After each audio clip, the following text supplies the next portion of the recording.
محترم ناظرین، السلام علیکم ورحمۃ اللہ وبرکاتہ۔ میں ہوں حافظ اطہر امام اور ہم آج کی ویڈیو میں بات کرنے والے ہیں کہ کن چیزوں سے روزہ ٹوٹ جاتا ہے۔ یہ روزے کا وہ ضروری مسائل ہے جو ہر مسلمان کو جاننا ضروری ہے، اس لیے اس ویڈیو کو اچھے سے اور آخر تک ضرور دیکھیں اور اپنے دوستوں تک شیئر بھی کریں۔ تو شروع کرتے ہیں آج کی ویڈیو۔ نمبر 1، جان بوجھ کر کھانا۔ کوئی روزے سے ہے اور جان کر کچھ کھا پی لیتا ہے، چاہے ایک دانہ ہی کیوں نہ ہو، تو اس کا روزہ ٹوٹ جائے گا۔ بھول کر کچھ کھایا پیا ہو تو روزہ نہیں ٹوٹے گا، لیکن جیسے ہی یاد آ جائے فوراً رک جائے۔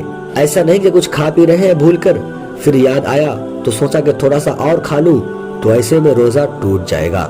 یعنی جان بوجھ کر کھانے یا پینے سے روزہ ٹوٹ جاتا ہے۔ اسی طرح سے کسی کو مسئلہ پتا نہیں تھا کہ بھول کر کھانے سے روزہ نہیں ٹوٹتا ہے، اور اس نے بھول کر کچھ کھا پی لیا، پھر اس نے سوچا کہ یار اب تو میرا روزہ ٹوٹ گیا ہے، یہ سمجھتے ہوئے اس نے پھر دوبارہ جان بوجھ کر کھا لیا، تب بھی اس کا روزہ ٹوٹ جائے گا۔ اسی لیے میں نے کہا کہ روزے کے مسائل جاننا ضروری ہے۔ نمبر 2، دانتوں میں کوئی چیز پھنسی ہوئی تھی اور آپ نے اس کو زبان سے نکالا اور وہ اتنی بڑی ہے جس کا سائز چنے کے برابر یا چنے سے زیادہ ہے، پھر اگر اس کو آپ نے اندر لے لیا تو پھر روزہ ٹوٹ جائے گا۔ نمبر 3، ناک میں دوا ڈالنے سے بھی روزہ ٹوٹ جاتا ہے۔ نمبر 4، بیڑی، سگریٹ یا حقہ، ان سب چیزوں کو پینے سے روزہ ٹوٹ جاتا ہے، کیونکہ بیڑی، سگریٹ، حقے کے اندر دھواں ہوتا ہے اور وہ دھواں اندر جاتا ہے اور گلے سے نیچے کوئی چیز جب اتر جائے تو روزہ ٹوٹ جائے گا۔ نمبر 5، پانی سے کلی کرتے میں یا پانی سے غرارہ کرتے میں غلطی سے پانی اگر حلق کے نیچے اتر جائے تو پھر روزہ ٹوٹ جائے گا۔ ہوتا ہے کبھی ایسا کہ ہم وضو کر رہے ہوتے ہیں تو غلطی سے وہ پانی اندر چلا جاتا ہے، تو اس حالت میں روزہ ٹوٹ جائے گا۔ نمبر 6، جان بوجھ کر وومیٹنگ کرنا، یعنی منہ بھر کے قے آنے سے بھی روزہ ٹوٹ جاتا ہے۔ کچھ لوگ یہ سمجھتے ہیں کہ قے ہو جائے یعنی وومیٹنگ ہو جائے تو روزہ ٹوٹ جائے گا، تو اس مسئلے کو ذرا اچھے سے سمجھ لیں۔ اگر وومیٹنگ خود بخود ہو رہی ہو تو پھر کتنی بھی ہو روزہ نہیں ٹوٹے گا، لیکن جان بوجھ کر کوئی وومیٹنگ کر رہا ہے، انگلی ڈال کے یا جی گھبرا رہا ہے، تو جان بوجھ کر وومیٹنگ کر رہا ہے اور وومیٹنگ اتنی ہو گئی کہ منہ بھر جائے تو اس حالت میں روزہ ٹوٹ جائے گا۔ اگر خود بخود الٹی ہو رہی ہو تو پھر وہ خوب بھی ہو تو بھی روزہ نہیں ٹوٹے گا۔ نمبر 7، حیض اور نفاس کے آ جانے سے روزہ ٹوٹ جاتا ہے۔ کوئی خاتون تھی اور پیریڈ ٹائم شروع ہو گیا تو پھر روزہ ٹوٹ جائے گا۔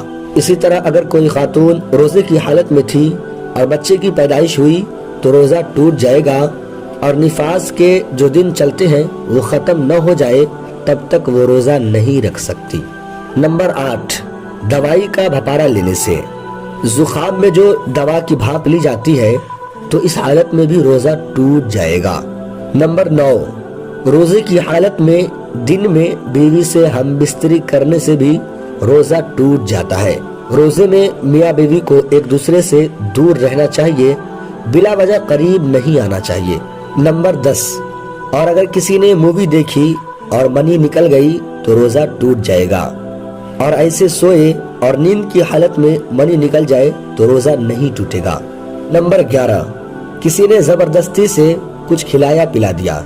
اگر کوئی روزے سے ہے اور کوئی آتا ہے اور اس کو مار پیٹ کر کچھ کھلا دیتا ہے یا پلا دیتا ہے تو اس حالت میں بھی روزہ ٹوٹ جائے گا۔ نمبر 12، بھول کر آپ نے سحری کر لی۔ کب کر لی؟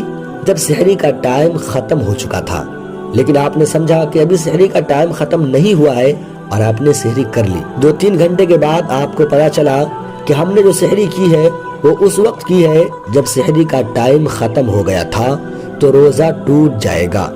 اسی طرح افطار کا بھی مسئلہ ہے کہ وقت سے پہلے آپ نے بھول کر یا کسی نے کہا کہ اذان ہو رہی ہے اور آپ نے افطار کر لیا، اور معلوم چلا کہ ابھی اذان میں وقت تھا، ابھی اذان میں ٹائم تھا اور میں نے پہلے ہی افطار کر لیا، تو بھی روزہ ٹوٹ جائے گا۔ نمبر 13، مکھی منہ کے اندر چلی جائے تو روزہ نہیں ٹوٹے گا، یا خود بخود دھواں آپ کے منہ میں چلا گیا، دھول، مٹی اندر چلی گئی تو بھی روزہ نہیں ٹوٹے گا۔ لیکن جان کر آپ نے دھواں منہ میں لیا، جیسے لوبان وغیرہ جل رہی تھی اور آپ نے قریب جا کر دھواں سونگا اور وہ منہ کے اندر چلا گیا، تو اس حالت میں بھی روزہ ٹوٹ جائے گا۔ تو یہ تھے روزے کے کچھ مسائل۔